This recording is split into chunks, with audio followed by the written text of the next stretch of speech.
So the CDC, the chief now, has said we don't have to wear masks if you've been vaccinated. Okay. Now, 45 days ago, on March 29th, she warned the nation of dire days ahead. Quote, I'm going to lose the script. I'm just going to reflect on the recurring feeling that I have of impending doom. Right now, I'm scared.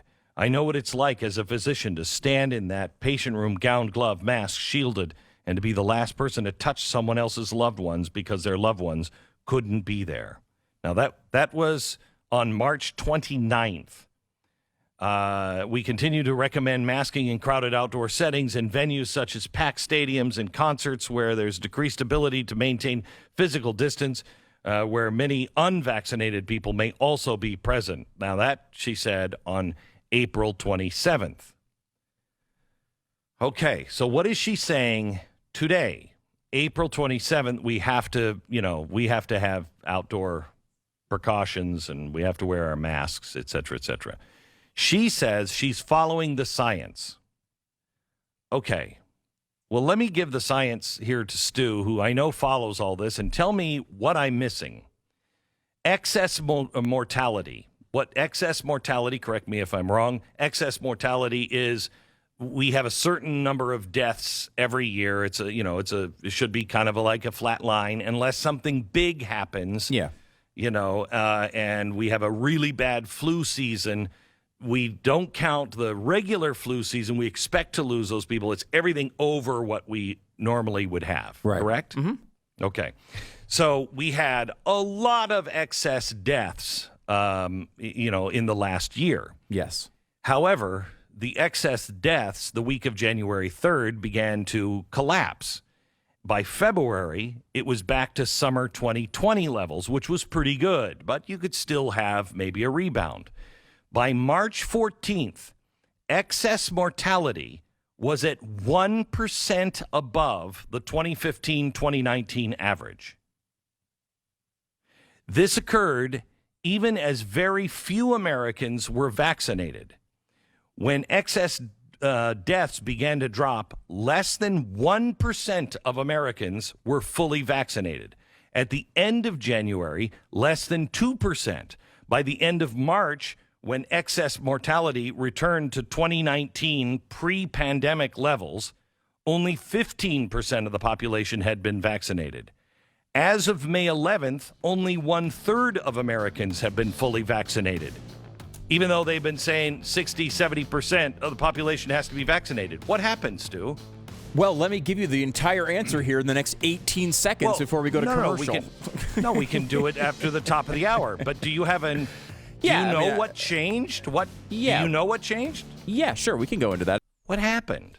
What is the science here? Well, one little part of this, and I know this is not your larger point, but Ron DeSantis decided to try to keep old people alive, as opposed to Andrew Cuomo, who went the opposite way and thought, what if we kill off as many as possible by importing COVID patients into their nursing homes? And that was a questionable tactic. It was early in the pandemic, though, so who knows? Let me tell you, Mr. Steve Brickier, okay? I know your real name. I know where you live. You know what I'm saying? So America's Dumbest Mobster was part of it was part of the New York numbers. This did happen. And I think DeSantis did a very good job. I mean, the numbers in Florida are around the middle when it comes to effects from the virus. He put less restrictions on overall. Part of this I think is outdoors to indoors. There was a flare up in the South when people decided, holy crap, it's hot outside. I don't care about this virus. I'm going inside to the air conditioning. And the opposite seems to have happened in the north. When it's so cold they don't want to go outside, we've seen flare-ups there.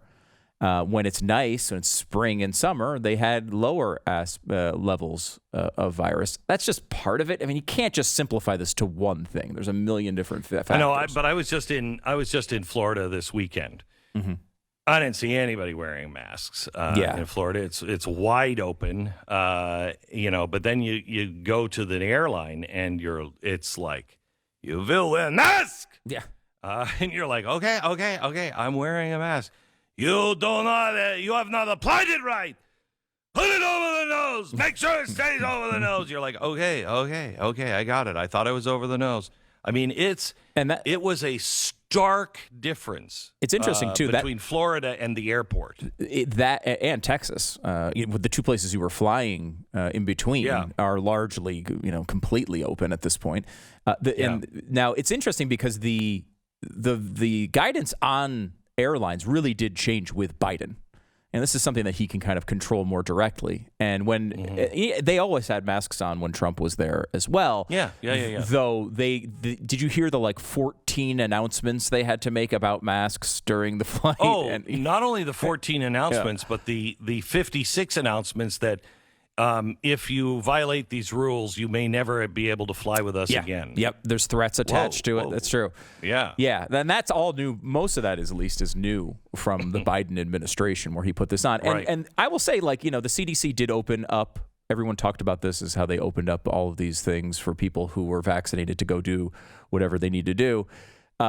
The science didn't change between the period 2 weeks beforehand when they said something else, but also they didn't open it up to things like airplanes where, again, there's no evidence that a vaccinated person needs to wear a mask on an airplane. In fact, the airplanes with their circulation systems are actually pretty good places, and you're unlikely to get the virus on an airplane.